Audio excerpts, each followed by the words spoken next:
Ever wondered how to take your Angular development skills to the next level? Well, you're in luck because today we're diving headfirst into the world of Angular, specifically focusing on component interaction. So buckle up and let's get started. Step 1. Understanding component interaction.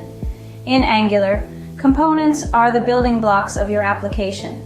They control how the application looks and behaves. But how do these components interact with each other? That's what we're about to find out.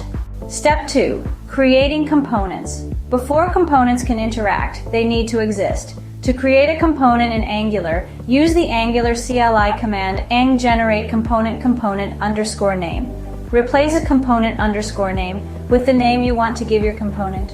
Run this command in your terminal, and you've got yourself a new Angular component. Step 3. Passing data from parent to child component.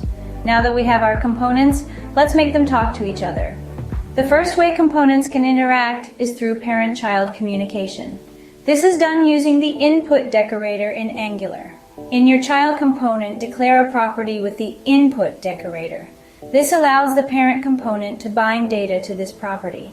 Step 4. Emitting data from child to parent component. What if the child component wants to send data back to the parent? That's where the output decorator and event emitter class come in. In your child component, declare a new event with the output decorator and event emitter class. Then, in your child component's method, emit the event with the data you want to send. In your parent component, listen for this event and handle the received data. Step 5. Sharing data between unrelated components. But what if two components don't have a parent-child relationship and they still need to share data?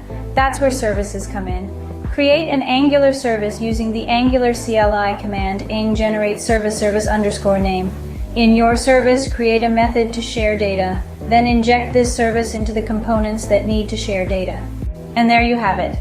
A comprehensive dive into component interaction in Angular. Let's summarize the key points.